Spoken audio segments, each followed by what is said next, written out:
Makeup ആർട്ടിസ്റ്റുകളുടെ ഇടയിൽ ഒരു വൻ മാഫിയ, അതിനകത്ത് സ്ത്രീകളും കൂടെ ഉൾപ്പെടുന്നുണ്ട്. പുള്ളി പറഞ്ഞു എനിക്ക് മനീഷയോട് സംസാരിക്കണം. രാത്രി എത്ര മണി? 2:30. എൻ്റെ വീട്ടിൽ കിടന്നുറങ്ങുന്ന എൻ്റെ അമ്മേനെ ചീത്ത പറഞ്ഞു. അപ്പം ഞാനൊരു തല്ലി. പിറ്റേന്ന് അവിടുന്ന് യൂണിയൻ ഓഫീസിൽ നിന്ന് ആൾ വരുന്നു, എൻ്റെ പേരിൽ ആക്ഷൻ എടുക്കുമെന്ന് പറഞ്ഞു. ഞാൻ അവിടെ നിന്നാണ് സ്ട്രോങ് എന്ന് അവർ കാണുന്നത്. ഞാൻ കരഞ്ഞു, ശരിക്കും പറഞ്ഞാൽ പൊട്ടി പൊളന്ന് കരഞ്ഞു എന്ന് വേണമെങ്കിൽ പറയാം. ഇന്നും എനിക്ക് പറയുമ്പോൾ എനിക്ക് ഹൃദയത്തിൽ ഭയങ്കര ആഘാതമാണ്. അന്ന് ഇദ്ദേഹം അതിനകത്ത് ട്രഷററാണ്, ഈ അറ്റാക്ക് ചെയ്ത വ്യക്തി. പ്രസിഡന്റിൻ്റെ ഭാഗത്തു നിന്നുള്ളൊരു വർത്തമാനം എന്ന് പറഞ്ഞാൽ ഇത് സിനിമയാണ്, ഇതൊക്കെ ഇതിനകത്തുള്ളതാണ്. ഒരു ഹ്യൂജ് എമൗണ്ട് യൂണിയൻ മേടിച്ച് കയ്യിൽ വെച്ചിട്ട് വർക്ക് കൊടുക്കാതെ അവരെ വർക്ക് നഷ്ടപ്പെടുത്തിയിട്ട് കഞ്ഞിക്കട തുടങ്ങിയിട്ടുണ്ട്. പതിറ്റാണ്ടുകൾ പഴക്കമുള്ള സിനിമാ മേഖലയുടെ ചരിത്രത്തിൽ വനിതാ മേക്കപ്പ് ആർട്ടിസ്റ്റായി ഫെഫ്കയുടെ അംഗത്വം ലഭിക്കാൻ ഒരുപാട് കാത്തിരിക്കേണ്ടി വന്നിട്ടുണ്ട് സ്ത്രീകൾക്ക്. ആദ്യമായി അംഗത്വം ലഭിച്ച 2 സ്ത്രീകളിൽ ഒരാളായ ശിവപ്രിയ മനീഷയാണ് ഇന്ന് നമ്മോടൊപ്പം ചേരുന്നത്. സ്വാഗതം മനീഷ. മേക്കപ്പ് ആർട്ടിസ്റ്റുകളായിട്ട് ഒരുപാട് സ്ത്രീകളെ നമുക്ക് കാണാൻ പറ്റുന്നുണ്ട്. പക്ഷെ പലപ്പോഴും സിനിമയുടെ ചമയം ടൈറ്റിലൊന്നും സ്ത്രീകളെ അധികം കാണാറില്ല. വനിതാ മേക്കപ്പ് ആർട്ടിസ്റ്റുകൾക്ക് സിനിമയിലെ ടൈറ്റിൽ റോളുകളിലേക്ക് വരാനോ അല്ലെങ്കിൽ അംഗത്വം ലഭിക്കാനോ ഇത്ര വൈകാനിടയായ ഒരു കാരണം എന്താണ്? നമ്മളുടെ 2009 ഡാഡി കൂൾ എന്ന പടത്തിലാണ് സമീറ സനീഷ് കോസ്റ്റ്യൂമിലേക്ക് വരുന്നത്. ആ സമീറ വന്നതിന് ശേഷം ഒരുപാട് സ്ത്രീകൾ വന്നു. കോസ്റ്റ്യൂമേഴ്സിൻ്റെ ജോലികൾ നഷ്ടമായി. ആ നഷ്ടമാണ് മേക്കപ്പിലും അത് ബാധിക്കുമെന്ന് വെച്ചിട്ടായിരുന്നു പലരും അലട്ടാൻ തുടങ്ങിയത്. സ്ത്രീകൾക്ക് പിന്നെ മേക്കപ്പ് കാർഡില്ല, 35 വയസ്സ് എന്നുള്ളൊരു മാനദണ്ഡം വെച്ചു. ഈ 35 വയസ്സ് എന്ന് പറഞ്ഞ മാനദണ്ഡം സ്ത്രീക്കും പുരുഷനും ഉണ്ട്. പക്ഷെ അത് സ്ത്രീകളുടെ മേക്കപ്പ് ആർട്ടിസ്റ്റ് ആയിട്ടുള്ള മുന്നോട്ട് വരവിനെ ഈ 35 വയസ്സ് എന്ന് പറയുന്നത് ഏത് രീതിയിലാണ് ബാധിക്കുക? ഒരു വിവാഹം, ഡെലിവറിയൊക്കെ കഴിഞ്ഞിട്ട് വരുമ്പോൾ അവരുടെ കുട്ടികളെയൊക്കെ ഒന്ന് പക്വതയായി വീട്ടിൽ ഏൽപ്പിച്ചിട്ട് വരാൻ പറ്റുന്നൊരു ടൈം ആകുമ്പോഴത്തേക്ക് 30 വയസ്സ് കഴിയും. ആ 30 വയസ്സ് കഴിയുമ്പോഴായിരിക്കും ഇവർക്കൊരു ജോലിയെക്കുറിച്ച് അവർ ചിന്തിക്കുന്നത്. അപ്പോൾ ഒരുപാട് പേരുടെ കടന്നുകയറ്റം ഇല്ലാതിരിക്കാൻ വേണ്ടിയിട്ടാണ് ഈ 35 വയസ്സെന്നുള്ള ഒരു മാനദണ്ഡം ഉണ്ടാക്കിയത്.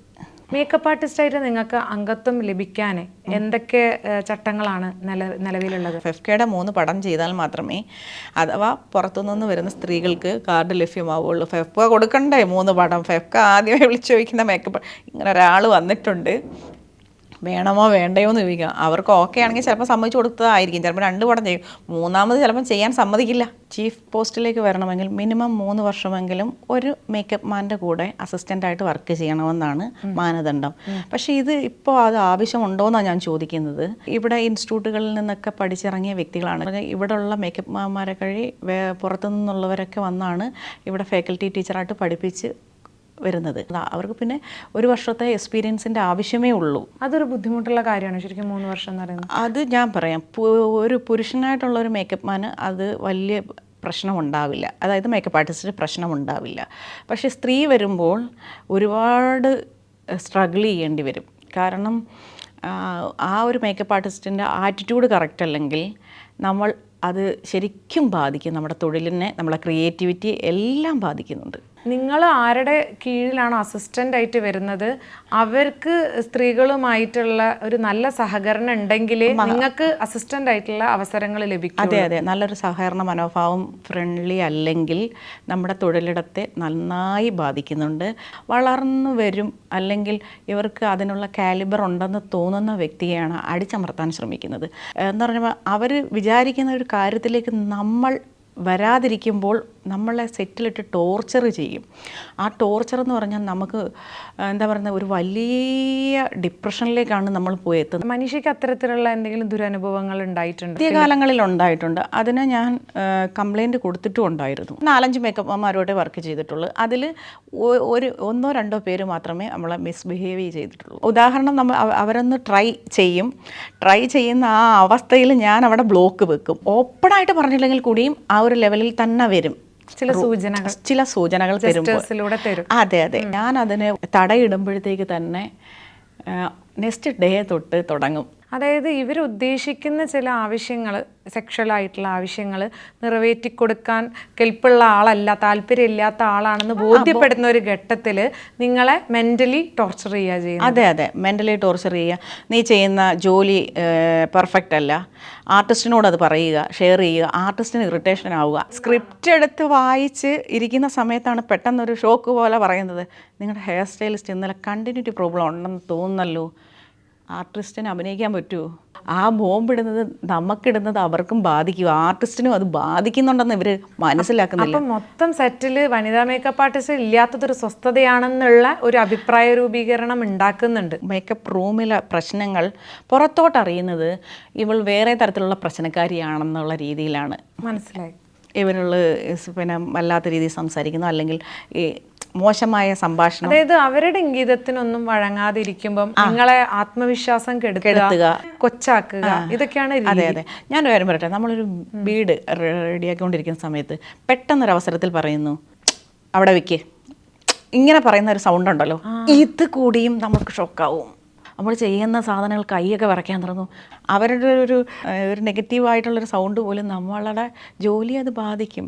അത് നിങ്ങളുടെ ആത്മവിശ്വാസക്കുറവായിട്ടും ഒരുപക്ഷെ വായിക്കപ്പെടും. അതെ, അപ്പം പറയും സ്ത്രീകൾക്ക് വർക്ക് ചെയ്യാൻ അറിയില്ല എന്ന് പറയും.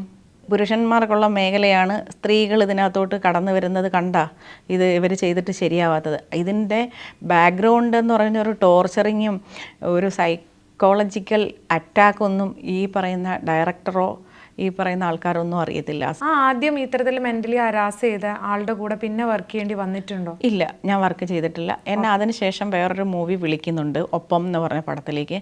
ഞാൻ പറഞ്ഞു ഞാൻ വരില്ല. കാരണം ഞാൻ എടുത്തൊരു ഡിസിഷൻ എന്ന് പറഞ്ഞാൽ എനിക്കിനി വർക്ക് ഇല്ലെങ്കിൽ പോലും ആ വ്യക്തിയോട് വർക്ക് ചെയ്യുമ്പോൾ എൻ്റെ ക്വാളിറ്റിയെ ബാധിക്കും എന്ന് തോന്നലാണ്. സിനിമാ സെറ്റിൽ അന്ന് IC ഉണ്ടായിരുന്നെങ്കിൽ മനുഷ്യക്ക് ആ കംപ്ലൈന്റ് പറയാൻ പറ്റുമായിരുന്നു. കൂടി ഞാൻ കംപ്ലൈന്റ് ചെയ്തു അന്നത്തെ സെക്രട്ടറിയോടും, മേക്കപ്പ് യൂണിയൻ്റെ സെക്രട്ടറിയോടും. സെക്രട്ടറിയുടെ ഫോൺ നമ്പർ എനിക്ക് അറിയത്തില്ല, പ്രസിഡന്റിന്റെ നമ്പറാണ് എനിക്ക് അന്ന് അറിയാവുന്നത്. പ്രസിഡന്റ് പറഞ്ഞ വാചകം എന്ന് കേട്ടാൽ ഇതൊക്കെ സിനിമയാണ്, ഇതിൻ്റെ ഒരു ഭാഗമാണെന്ന്. പിന്നെ ഞാൻ ആരോടാ പരാതി പറഞ്ഞത്? എനിക്ക് ഈ പറയുന്ന ഫെഫ്ക ഒന്നും അറിയത്തില്ല. അന്ന് ഫെഫ്കയ്ക്ക് അകത്തോട്ട് കേസുകൾ പോയിട്ടില്ല. കാരണം മേക്കപ്പ് യൂണിയനിലെ സെക്രട്ടറി അന്നത്തെ സ്ട്രോങ് ആയിരുന്നു. അതുകൊണ്ട് നമുക്കുള്ള പരാതികൾ അവിടെ പരിഹരിക്കുമായിരുന്നു. പുള്ളീനെ ഒരു താക്കീതെന്ന് പറയുന്ന ഒരു രീതിയായിരിക്കും ചെയ്തിരിക്കുന്നത്, അല്ലാണ്ട് ഒരു പുറത്താക്കൽ പരിപാടി. IC ആയിരുന്നെങ്കിൽ അങ്ങനെയല്ല, കൃത്യമായ നടപടി എടുക്കും. അതെ. പിന്നെ ഉണ്ടായ ഒരു അനുഭവം എന്ന് പറഞ്ഞാൽ, ഞാൻ ഒരു ആർട്ടിസ്റ്റിൻ്റെ പേഴ്സണൽ മേക്കപ്പ് ആർട്ടിസ്റ്റ് ആയിരുന്നു. പുള്ളി പറഞ്ഞു എനിക്ക് മനീഷയോട് സംസാരിക്കണം. രാത്രി എത്ര മണി? 2:30. മനീഷയോട് സംസാരിക്കണമെന്ന് പറഞ്ഞ്. ഓക്കെ ചേട്ടാ, നാളെ സംസാരിച്ചാൽ മതിയല്ലോ. അല്ല എനിക്കിപ്പോൾ, ഞാൻ പിന്നെ സംസാരിച്ചുള്ളൂ. പുള്ളി ഡോറിനോട് ചേർന്ന് ചാരി നിൽക്കുക. എൻ്റെ ഒരു ഫ്രണ്ട് വന്നിട്ടുണ്ട്, ലേഡിയാണ്, നിങ്ങളുടെ റൂമിലേക്ക് അക്കോമഡേറ്റ് ചെയ്യണം. ഞാൻ പറഞ്ഞു സാധ്യമല്ല, ഒറ്റ വാക്കേ ഉള്ളൂ, നോ. ഒന്നെന്ന് പറഞ്ഞാൽ ആർട്ടിസ്റ്റിൻ്റെ കോസ്റ്റ്ലി ആയിട്ടുള്ള പ്രോഡക്ട്സുകളെല്ലാം ഒരു ബാഗിനുള്ളിൽ എൻ്റെ കയ്യിൽ വിശ്വാസപരമായിട്ട് തന്നിരിക്കുന്നതാണ്. അതിൻ്റെ ഒരു സേഫ്റ്റി. പിന്നെ എൻ്റെ കയ്യിലെന്ന് പറഞ്ഞാൽ അന്ന് എന്ന് പറയുമ്പോൾ നമുക്ക് ഈ ഇത് ചെയ്യുന്നില്ല, ബാങ്ക് ട്രാൻസ്ഫറിങ് അല്ല, പേയ്മെൻറ്റുകളെല്ലാം ബൈ ഹാൻഡ് തരികയാണ്. ആ ക്യാഷ് ഇരിപ്പുണ്ട്, അതെല്ലാം എൻ്റെ കയ്യിലിരിക്കും. പക്ഷം എനിക്കറിയാൻ വയ്യാത്തൊരാളെ അതിനകത്ത് പിടിച്ച് കയറ്റാൻ എനിക്ക് സാധ്യമല്ല. അപ്പോൾ എൻ്റെ വീട്ടിൽ കിടന്നുറങ്ങുന്ന എൻ്റെ അമ്മേനെ ചീത്ത പറഞ്ഞു. അപ്പോൾ ഞാൻ ഒരു തല്ലി. കാരണം നോക്കിയല്ല, പാത്രം അവിടെ ഫുഡ് കഴിക്കുന്ന പാത്രം വെച്ചിട്ട് തല്ലി. പിറ്റേന്ന് അവിടുന്ന് യൂണിയൻ ഓഫീസിൽ നിന്ന് ആൾ വരുന്നു, എൻ്റെ പേരിൽ ആക്ഷൻ എടുക്കുമെന്ന് പറഞ്ഞു. ഞാൻ അവിടെ നിന്നാണ് സ്ട്രോങ് എന്ന് അവർ കാണുന്നത്. ഞാൻ അന്ന് വനിതാ കമ്മീഷൻ എന്ന് പറഞ്ഞൊരു ഇതുണ്ടല്ലോ, അതിലേക്ക് ഞാൻ ഫയൽ ചെയ്യുമെന്ന് പറഞ്ഞു. നിങ്ങൾ വെയിറ്റ് ചെയ്യൂ, നിങ്ങളുടെ പേരൊക്കെ പറയുമെന്ന് പറഞ്ഞ്. അപ്പോൾ ഫയൽ ചെയ്യുമെന്ന് പറഞ്ഞപ്പോഴത്തേക്ക് ഓട്ടോമാറ്റിക്കലി ആ ടോണൊക്കെ അങ്ങോട്ട് മാറി, മോളെ മക്കളെ എന്നൊക്കെ ഉള്ള വിളിയായി. സോറി, ഞങ്ങൾ അന്വേഷിക്കാൻ വന്നതേ ഉള്ളൂ. പിന്നെന്ന് പറയുമ്പോഴത്തേക്ക് വർക്കുകൾ കുറഞ്ഞു. എന്നാൽ ചോദിക്കാൻ എനിക്ക് വർക്ക് അറിഞ്ഞൂടെന്ന് ചോദിച്ചാൽ വർക്ക് അറിയാം. അങ്ങനെ ഇരിക്കുന്ന സമയത്താണ് ഋഷി സാറിൻ്റെ ഇൻസ്റ്റിറ്റ്യൂട്ടിലേക്ക് പഠിപ്പിക്കാൻ ഒരു അവസരം കിട്ടി. സാറിൻ്റെ കൂടെ ഒരു കണ്ടിന്യൂസ് വർക്ക് 10 വർഷത്തെ ഒരു യാത്രയായിരുന്നു. ചില മേക്കപ്പ് ആർട്ടിസ്റ്റുകൾ നമ്മുടെ മെറ്റീരിയലിൻ്റെ ലേബൽ അത് റിമൂവ് ചെയ്തിട്ടാണ് വരുന്നത്. പക്ഷേ പട്ടണം ഋഷി സാറ് ലേബൽ റിമൂവ് ചെയ്യത്തില്ലെന്ന് അതിനുപരി നമുക്കതിന് ഒരു ചെയ്യേണ്ടതിനെ കുറിച്ചൊരു എക്സ്പ്ലനേഷൻ ഉണ്ടാവും അതിന്. ഈ പട്ടണം റഷീദിൻ്റെ കീഴിൽ ഇപ്പോൾ 10 വർഷം ജോലി ചെയ്തു എന്ന് പറഞ്ഞല്ലോ. പക്ഷേ എന്നിട്ടും എന്താ പറയുക മേക്കപ്പ് ആർട്ടിസ്റ്റ് ആയിട്ടുള്ള അംഗത്വം ലഭിക്കാൻ അത് ലഭിച്ചത് ഏതാണ്ട് 1 വർഷം മുമ്പല്ലേ? അതെ. അതെന്തുകൊണ്ടാണ് അത് സംഭവിച്ചത്? അതെ, ഞാൻ പറയട്ടെ, അതൊരു സിനിമയിൽ എഴുതി വെച്ചിരിക്കുന്ന ഒരു ബൈലോ, സിനിമയിലല്ല, മേക്കപ്പ് യൂണിയനിൽ എഴുതി വെച്ചിരിക്കുന്ന ഒരു ബൈലോയാണ്. ആണുങ്ങൾക്ക് വേണ്ടി ഉണ്ടാക്കിയ ബൈലോ, അതെ തന്നെ. അത് മെയിൽ ബൈലോ എന്ന് വേണമെങ്കിൽ പറയാം. ബൈലോയിൽ എഴുതി വെച്ചിരിക്കുന്നതെന്ന് പറഞ്ഞാൽ മേക്കപ്പ് ആർട്ടിസ്റ്റ് എന്ന് പറയുന്നത് പുരുഷന്മാർക്കുള്ളതാണ്, ഹെയർ സ്റ്റൈലിസ്റ്റുകളാണ് ഹെയർ സ്റ്റൈലിസ്റ്റാണ് സ്ത്രീകൾ. അപ്പോൾ ഇപ്പം എന്താ എഴുതിയത്, വെട്ടിയോ തരാൻ? അതെല്ലാം ഞങ്ങൾ തിരുത്തിച്ചു. ഗവൺമെൻറ്റിനെ ഞാൻ, സാംസ്കാരിക മന്ത്രിയെയും മുഖ്യമന്ത്രിയെയും ഞാൻ സമ്മർദ്ദത്തിലാക്കി നിരന്തരം ഞാൻ മെയിലുകൾ ഇങ്ങനെ ചെയ്തുകൊണ്ടിരിക്കുന്നു. മെയിലുകൾക്ക് റിപ്ലൈ വരുന്നു, റിപ്ലൈക്ക് ഞാൻ അതിനും മറുപടി കൊടുത്ത് മാത്രമല്ല നമ്മൾ മാതൃഭൂമി.com ഒരു 2 വർഷം മുമ്പ് വനിതാ മേക്കപ്പ് ആർട്ടിസ്റ്റുകൾക്ക് അവസരം ലഭിക്കാൻ കൊടുക്കുന്നില്ല എന്ന് പറഞ്ഞിട്ട് ഒരു ഇൻവെസ്റ്റിഗേറ്റീവ് സ്റ്റോറി കൊടുത്തിട്ടുണ്ട്. ഇമ്പാക്റ്റ് ആയിട്ട് പിന്നീട് അതെ എന്നിട്ട് ബി ഉണ്ണികൃഷ്ണൻ സാറിനെ സമീപിച്ചു. സർക്കാരും ബി ഉണ്ണികൃഷ്ണൻ സാറിൻ്റെ സമ്മർദ്ദത്തിൻ്റെ ഫലമായിട്ടാണ് മേക്കപ്പ് കാർഡ് എന്നുള്ള ലെവലിലേക്ക് തന്നിരിക്കുന്നത്. ഞാനൊരു 7-8 വർഷം മുമ്പേ ഇതിനെക്കുറിച്ച് സംസാരിക്കുമ്പോൾ മേക്കപ്പ് മാമാർ പറയുന്നൊരു വാചക, ഇനി ഇപ്പം മുഖത്തടിക്കുന്ന പെയിൻറ്റ് ഇനി വീടുകളിൽ പോയി അടിക്കാം, സ്ത്രീകളുടെ മുന്നേറ്റമായാൽ. ഇത് ഭയക്കുന്നു എന്നുള്ളതല്ലേ. മനീഷ, നിങ്ങളുടെ ഗ്രൂപ്പിലുള്ള ആളുകൾ, അതായത് മേക്കപ്പ് ആർട്ടിസ്റ്റുകളായിട്ടുള്ള സ്ത്രീകൾക്കൊക്കെ വേണ്ടി ശബ്ദമുയർത്തുകയും പരാതി പറയുകയും സർക്കാരിനെ സമീപിക്കുകയൊക്കെ ചെയ്തിട്ടുള്ള ഒരാളാണല്ലോ. അത് ഏതെല്ലാം രീതിയിൽ തൊഴിൽ നിഷേധം ആയിട്ട് മാറിയിട്ടുണ്ടായിരുന്നു? ഏതെല്ലാം രീതിയിൽ അവസരങ്ങൾ നഷ്ടപ്പെടുത്തിയിട്ടുണ്ട്? 7 വർഷമായിട്ട് ഞാനൊരു മലയാളം പടം ചെയ്തത് 1-2 പടമാണ്. 2017 എനിക്ക് കഥകിന് മുട്ടിയെന്ന് പറഞ്ഞുകൊണ്ടുള്ള പ്രശ്നം ഉണ്ടോയെന്ന് വെച്ചാൽ, ഞാനത് വലുതായിട്ട് ശബ്ദമുയർത്തി പുറത്തോട്ട് പറയാത്തത് കൊണ്ട് എന്നെ ആ ഒരു കുറച്ച് ഗ്യാങ്ങുകളിൽ നിന്ന് മാറ്റിയ. പക്ഷേ കാർഡിന് വേണ്ടി ശബ്ദമുയർത്തിയപ്പോൾ തൊട്ടാണ് മേക്കപ്പ് ആർട്ടിസ്റ്റിൻ്റെ പുരുഷന്മാരായിട്ടുള്ള വ്യക്തികളിൽ നിന്ന് ഫുൾ എതിർപ്പുകൾ നേരിടേണ്ടി വന്നിട്ടുള്ള. സിനിമയ്ക്ക് തലേന്ന് വരെ, അതായത് എസ്റ്റർഡേ വിളിച്ച് പറയുന്നു ഓക്കെയാണ്, ടുഡേ വിളിക്കുന്നു ഓക്കെ അല്ല, ആയിക്കോട്ടെ. പിന്നെ ഞാൻ ഈ 7 വർഷം ഉണ്ടെങ്കിൽ പോലും ഞാൻ അന്യഭാഷാ സംസ്ഥാനങ്ങളിൽ വർക്ക് ചെയ്തു. ഇവിടെ കിട്ടുന്നതിനേക്കാൾ 100 ഇരട്ടി റെസ്പെക്റ്റും ഫിനാൻഷ്യൽ ബാക്ക്ഗ്രൗണ്ടും നമ്മൾ ഉണ്ടാക്കിയെടുത്തു. മലയാളത്തിന് പുറത്തുള്ള ഫിലിം ഇൻഡസ്ട്രിയിലുള്ള മേക്കപ്പ് ആർട്ടിസ്റ്റ് ആയിട്ടുള്ള സേവനം ഉണ്ടല്ലോ, അത് എത്രത്തോളം വ്യത്യാസപ്പെട്ടിരിക്കുന്നു ഇവിടുന്ന് എന്നുള്ള പറയും? എന്താ പറയുക, ഒരു രാവും പകലും പോലെ വ്യത്യാസമാണ്. നമുക്ക് തരുന്ന റെസ്പെക്റ്റ്, നമുക്ക് തരുന്ന ട്രീറ്റ്, നമുക്ക് ചെയ്യാനുള്ള ഒരു തൊഴിൽ സംവിധാനം. നമുക്കൊരു ക്യാരവാനിനകത്തോട്ട് കയറുമ്പോൾ പിന്നെ അവൾ ക്യാരവാനിലോട്ട് കയറുന്നു എന്ന് ഇങ്ങേയറ്റം എല്ലാ ആൾക്കാരും പറയുമായിരുന്നു ഇവിടെ. പക്ഷെ അവിടെ നമുക്ക് എൻ്റെ പേരെഴുതിയ ഒരു ക്യാരവാൻ എനിക്കൊരു സിനിമയ്ക്കൊക്കെ കിട്ടി ആദ്യമായിട്ട്. ഇപ്പോഴല്ല, എനിക്ക് അങ്ങനെ കണ്ടിന്യൂസ് പിന്നെ കിട്ടി. ശിവപ്രിയ മനീഷ ക്യാരവാനിനുള്ളിൽ ഒട്ടിച്ചത്, ഞാനതൊക്കെ ഫോട്ടോ എടുത്ത് വെച്ചിട്ടുണ്ട്. പേയ്മെൻറ്റിൻ്റെ കാര്യമാണെങ്കിലോ? പേയ്മെൻറ്റിൻ്റെ കാര്യമല്ല, ഞാൻ ഇവിടുന്ന് പോകുമ്പോൾ എനിക്ക് തരുന്ന ട്രാവൽ ഏജൻസിയിൽ നിന്നൊരു വണ്ടി വിടും. ആ വണ്ടി തൊട്ട് എയർപോർട്ടിൽ വരുന്നത് വരെ അവർ തന്നെ കെയർ ചെയ്യും. അവിടെ ഫുഡിന് പ്രശ്നമില്ല, അവിടെ താമസ സൗകര്യത്തിന് പ്രശ്നമില്ല, ഒന്നിനും ബാർഗെയിൻ ചെയ്യേണ്ട. ബാർഗെയിനിങ് ആണ്. നമുക്ക് തരുന്നില്ല എന്ന് വരുമ്പോഴാണ് നമ്മൾ ചോദിക്കാൻ തുടങ്ങുന്നത്. ചോദിക്കാൻ തുടങ്ങുമ്പോഴാണ് നമ്മൾ ശത്രുക്കളും പ്രശ്നക്കാരികളാവുന്നത്. എന്തോ ഒരു ഘട്ടത്തിൽ എന്തോ വഴിയിലിറക്കി വിട്ട ഒരനുഭവം മനീഷ പണ്ട് എൻ്റെ അടുത്ത് സംസാരിച്ചിരുന്നപ്പോൾ പേഴ്സണലായിട്ട് പറഞ്ഞിട്ടുണ്ടായിരുന്നു. 2014 ജോൺ പോൾ വാതിൽ തുറക്കുന്നു എന്ന് പറഞ്ഞ പടത്തിൽ വർക്ക് ചെയ്യുക. ഒരു ദിവസം എന്നോട് പറയുന്നു, റൂമിലോട്ട് വാ, വിഗൊക്കെ ക്ലിയർ ചെയ്യണമെന്ന് പറഞ്ഞു, ചീകി ക്ലിയർ ചെയ്യണമെന്ന് പറഞ്ഞു. അപ്പം ഞാൻ പറഞ്ഞു ശരി. അസിസ്റ്റൻ്റായ പയ്യനെയും വിളിച്ച് ഞാൻ ചെല്ലുക. പുള്ളി പറയുന്നു, ഇനി അവനോ പോട്ടെ, നീ പോയി കുളിച്ച് റെഡിയായി വാ. ഫോൺ വിളിച്ചിട്ട് പറഞ്ഞു, ചേട്ടാ എനിക്ക് സുഖമില്ല, എനിക്ക് ടാബ്ലറ്റൊക്കെ എടുക്കുന്നതാണ്, എനിക്ക് ഉറങ്ങണം എന്ന് പറയുന്നു. ഓക്കെ, അപ്പോൾ നീ വരില്ലേന്ന് ചോദിച്ചു. ഇല്ല എന്ന് പറഞ്ഞു. ആ ഒരു ടോക്കെന്ന് പറഞ്ഞാൽ അവിടെ വഴക്കോ ഒന്നുമില്ല. നെക്സ്റ്റ് ഡേ തൊട്ട് ഞാനൊരു ഗുഡ് വർക്കറല്ല. നമ്മളെ വർക്കിനെ പറ്റി മോശം പറയുന്നത്, നീ എനിക്ക് അങ്ങനെ ആവാത്തത് കൊണ്ടാണെന്നല്ല, നീ നല്ല വർക്കറല്ല, നല്ല ബിഹേവിയർ അല്ല. നെക്സ്റ്റ് ശ്രുതി മേനോൻ എന്ന് പറഞ്ഞൊരു ആങ്കറുണ്ട്, അവരോട് പറയുന്നു, ഇന്ന് ആ ഹെയർ സ്റ്റൈൽ ചെയ്തത് ശരിയായില്ലല്ലോ. അവരുടെ മൈൻഡ് മാറി, അവരുടെ ജോലിയെ അത് ബാധിക്കുന്നു. ഞാൻ ആർട്ടിസ്റ്റിനെ ഒന്നും കുറ്റം പറയത്തില്ല, അവരെ കൂടി വല്ലാത്തൊരു അവസ്ഥയിലേക്ക് ആക്കി തീർത്തു വരും. അപ്പം എന്നെ അങ്ങോട്ട് ചെന്നപ്പോൾ പറഞ്ഞു, മുടിയിലിട്ട് തൊടണ്ട എന്നുള്ള രീതിയിൽ ആർട്ടിസ്റ്റിൻ്റെ ഭാഗത്തുനിന്ന് വന്നു. ഞാൻ ആർട്ടിസ്റ്റിനെ കുറ്റം പറയില്ല, നമുക്ക് ടെൻഷൻ കൂടി തുടങ്ങി, ഭക്ഷണം കഴിക്കുന്നില്ല, അങ്ങനെയുള്ള പലതരം പ്രശ്നങ്ങൾ ഞാൻ അഭിമുഖീകരിച്ചുകൊണ്ടിരിക്കുക. ഇത് നടന്നുകൊണ്ടിരിക്കുന്നു. അപ്പോഴാണ് ഒരു ഫൈറ്റ് സീക്വൻസ് എടുക്കാൻ വേണ്ടിയിട്ട് വാഗമൺ അടുത്ത് കാഞ്ഞിരപ്പള്ളി കഴിഞ്ഞ് വാഗമണ്ണിലോട്ട് പോകുന്ന വഴിയാണെന്ന് തോന്നുന്നു.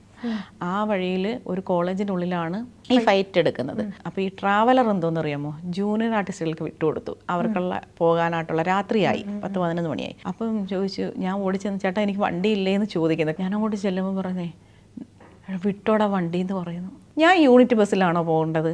യൂണിറ്റ് ചേട്ടന്മാർ ഭയങ്കര കോപ്പറേറ്റീവ് ആയിരുന്നു. ഞാൻ കരഞ്ഞു, ശരിക്കും പറഞ്ഞാൽ പൊട്ടി പൊളന്ന് കരഞ്ഞു എന്നാണെങ്കിൽ പറയാം. ഒച്ച വയ്ക്കുക ഞാൻ കരഞ്ഞിട്ട്, എനിക്കെൻ്റെ ബ്രീത്തിങ് കിട്ടുന്നില്ല. അന്നേരം നമ്മൾ അത്രയ്ക്ക് ഡൗൺ ആയെന്നാണ്. ഇന്നും എനിക്ക് പറയുമ്പോൾ എനിക്ക് ഹൃദയത്തിൽ ഭയങ്കര ആഘാതമാണ്. അത്രയ്ക്ക് എനിക്ക് ഭയങ്കരമായൊരു വേദനയാണ്. കൺട്രോളറെ വിളിച്ച് വരുത്തിയിട്ട് കൺട്രോളർ 26 കിലോമീറ്ററിന് അപ്പുറത്തു നിന്ന് എന്നെ കൂട്ടാൻ വരുമോ, എന്നിട്ട് വണ്ടിയിലിരുന്ന് പറയുന്നത് നിങ്ങൾക്ക് അങ്ങനെയുള്ളൊരു അണ്ടർസ്റ്റാൻഡിങ് ഇല്ലാത്തതിൻ്റെയാണ്. എന്താണ് അണ്ടർസ്റ്റാൻഡിങ് പുള്ളി ഉദ്ദേശിക്കുന്നത്? പിന്നെ ഞാൻ ഇയാളോട് വർക്കിനും പോയിട്ടില്ല. പക്ഷേ ആ ഷോക്കെന്ന് പറഞ്ഞാൽ ലൈഫിൽ മറക്കൂല. അപ്പോൾ ഇത് കംപ്ലൈൻറ്റ് ചെയ്തു യൂണിയൻ ഫെഫ്കയ്ക്കുള്ളിലല്ല, മേക്കപ്പ് ആർട്ടിസ്റ്റിന് അതിനാൾ കംപ്ലൈൻറ്റ് ചെയ്തു. അന്ന് ഇദ്ദേഹം അതിനകത്ത് ട്രഷററാണ്, ഈ അറ്റാക്ക് ചെയ്ത വ്യക്തി. ഉപദ്രവിച്ചവർക്ക് മുൻപിൽ പരാതി ബോധിപ്പിക്കേണ്ട അവസ്ഥ. പ്രസിഡന്റിൻ്റെ ഭാഗത്തു നിന്നുള്ളൊരു വർത്തമാനം എന്ന് പറഞ്ഞാൽ ഇത് സിനിമയാണ്, ഇതൊക്കെ ഇതിനകത്തുള്ളതാണ്. അന്ന് നമുക്ക് ഈ ഉണ്ണികൃഷ്ണ സാറിനെ ഒന്നും അറിയത്തില്ല. ചിലപ്പോൾ അറിയിച്ചിരുന്നെങ്കിൽ ഒരു പക്ഷേ നല്ല രീതിക്ക് അത് ക്ലിയർ ചെയ്തേനോ. അല്ല, അതിനിപ്പോൾ പറയുന്നൊരു എന്താ പറയുക, ഇപ്പം ഈ ഹേമ കമ്മീഷൻ വന്നതിന് ശേഷം പറയുന്നൊരു വാചകം എന്ന് പറഞ്ഞാൽ 4 വർഷങ്ങൾക്കോ 5 വർഷങ്ങൾക്കും മുമ്പേ ഇതൊക്കെ അനുഭവിച്ചവർ ഇപ്പോൾ വന്ന് പറയേണ്ട ആവശ്യം എന്തുവെന്നാണ് ചോദിക്കുന്നത്. ഇത് ചെയ്ത പ്രതി എന്ന് പറയുന്നൊരു വ്യക്തി നല്ല രീതിക്ക് സ്മൂത്തായിട്ട് വർക്ക് ചെയ്തു പോകുന്നു. അനുഭവസ്ഥ വീട്ടിൽ കുത്തിയിരിക്കുന്നു. പട്ടണം റഷീദ് എന്ന് പറഞ്ഞ ആ വലിയ മനുഷ്യൻ്റെ മുന്നിൽ ചെന്ന് എത്തപ്പെട്ടിട്ടില്ലെങ്കിൽ എനിക്ക് വർക്കും ഇല്ല, ഞാൻ മറ്റേതെങ്കിലും വർക്കിലൊക്കെ വല്ല ടെക്സ്റ്റൈൽസിലോ അല്ലെങ്കിൽ വേറെ എൻ്റെ പഴയ ജോലിയോ അങ്ങനെയൊക്കെ എന്തെങ്കിലുമൊക്കെ വേറെ തരത്തിൽ ശ്രമിക്കേണ്ടതായിട്ട് വരും. ഒരു ഹ്യൂജ് എമൗണ്ട് യൂണിയൻ മേടിച്ച് കയ്യിൽ വെച്ചിട്ട് വർക്ക് കൊടുക്കാതെ അവരെ വർക്ക് നഷ്ടപ്പെടുത്തിയിട്ട് കഞ്ഞിക്കട തുടങ്ങിയിട്ടുണ്ട്, വീട്ടിൽ കുത്തിയിരിപ്പുണ്ട്, കുട്ടികളെ നോക്കുന്ന ആൾക്കാരുണ്ട്. സത്യസന്ധമായി പറയാം, മാഫിയ എന്ന് തന്നെ പറയും. മേക്കപ്പ് ആർട്ടിസ്റ്റുകളുടെ ഇടയിൽ ഒരു വൻ മാഫിയ, അതിനകത്ത് സ്ത്രീകളും കൂടെ ഉൾപ്പെടുന്നുണ്ട്. ചിലപ്പോൾ അവരുടെ അവസ്ഥ കൊണ്ടായിരിക്കും. അതായത് പുരുഷാധിപത്യത്തിന് വഴിപെട്ട് നിൽക്കുമ്പോഴേ അവസരം കിട്ടുള്ളൂ എന്നുള്ള ഗതികേട് കൊണ്ട് അതിൻ്റെ ഭാഗമായി പോകുന്ന സ്ത്രീകൾ.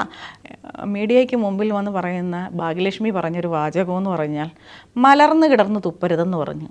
അതിനർത്ഥം എന്താ? മീഡിയയ്ക്ക് മുമ്പിൽ എന്ന് പറഞ്ഞാൽ ഞാൻ സ്ത്രീപക്ഷ ആണെന്ന് പറയും. ഇതിനുള്ളിലേക്ക് വരുമ്പോൾ മേക്കപ്പ്മാരായ വേട്ടക്കാരന്മാരൊപ്പം അവർ നിന്ന് സംസാരിക്കുന്നു. നിങ്ങളുടെ സഹപ്രവർത്തകരായ വ്യക്തികളെയാണ് ഇത് പറയുന്നത്, നിങ്ങൾ ഓർക്കുക. ഇത് 4 വർഷം മുമ്പേ നടന്ന സംഭവം, 5-6 വർഷം മുമ്പേ നടന്ന സംഭവം. ഇപ്പം നിങ്ങൾ ഇത് ഹേമ കമ്മീഷനും കേസും ന്യൂസ് ഇടങ്ങളിലൊക്കെ നിങ്ങൾ ചർച്ച ചെയ്ത് ഇത് പ്രശ്നങ്ങൾ ഉണ്ടാക്കുകയാണ് എന്ന് പറയുന്നു. മറ്റ് സ്ത്രീകൾ ഇതുപോലെയുള്ള ബുദ്ധിമുട്ടുകൾ പങ്കുവച്ചിട്ടുണ്ട്. ഒരു 250ഓളം മേക്കപ്പ് ആർട്ടിസ്റ്റുകളുണ്ട്. അതിൽ ഒരു 20% മാത്രമേ നല്ല രീതിക്ക് ബിഹേവ് ചെയ്യുന്നുള്ളെന്ന് തന്നെ പറയാം. എല്ലാം സെക്ഷൽ നമ്മൾ പെടുത്തരുത്. നമ്മൾ എല്ലാവരും ആ സെക്ഷൽ ടോർച്ചറിങ് അല്ല, അല്ലാത്ത തരത്തിൽ പോലും ഇവരുടെ ഒരു മേധാവിത്വം 3 വർഷം കഴിഞ്ഞിട്ട് ഇങ്ങോട്ട് വന്നിട്ട് 15 വർഷമുള്ള സ്ത്രീകളെ ഇവൻ ഭരിക്കാൻ തുടങ്ങും. മറ്റു സ്ത്രീകൾ പറഞ്ഞ ഏതെങ്കിലും പരാതികളെ കുറിച്ച് സംസാരിക്കാൻ പറ്റും? മറ്റു ഒരുപാട് സ്ത്രീകൾ പരാതിപ്പെട്ടിട്ടുണ്ട്. ആ സ്ത്രീകളെല്ലാം ഇന്ന് വീട്ടിൽ കുത്തിയിരിക്കും. വനിതാ ആർട്ടിസ്റ്റുകൾ കൂടുതലായിട്ട് ട്രാൻസ്ജെൻഡേഴ്സ് ആയിട്ടുള്ള ആളുകളെ മേക്കപ്പ് ആർട്ടിസ്റ്റായിട്ട് സ്വീകരിക്കുന്ന ഒരു രീതി കാണുന്നുണ്ടല്ലോ, അതെന്താണ്? ഇന്റിമസിയാണ്. അവർ എന്താ പറയുക, അവർ നല്ല ആ ആർട്ടിസ്റ്റിനോട് ഭയങ്കര കെയറിങ്. അതുപോലെ തന്നെ കെയറിങ് മാത്രമല്ല, ഒരു ബോഡി ഗാർഡ് പോലെ എപ്പോഴും അവരെ സംരക്ഷിക്കുന്നുണ്ട്. ട്രാൻസ് ആയിട്ടുള്ള വ്യക്തികൾ മേക്കപ്പ് ആർട്ടിസ്റ്റ് അംഗത്വം ലഭിച്ചിട്ടുണ്ടോ ആർക്കെങ്കിലും? അതോ പ്രോസ്തറ്റിക് മേക്കപ്സിൻ്റെ ഒരു വളരെ വലിയ സാധ്യതകൾ ഇപ്പോൾ സിനിമകളിൽ ഉപയോഗിക്കുന്നുണ്ടല്ലോ, അത്തരത്തിലുള്ള വർക്കുകൾ മനുഷ്യ ചെയ്തിട്ടുണ്ടോ? അതൊരു തെലുങ്ക് പടത്തിനാണ്.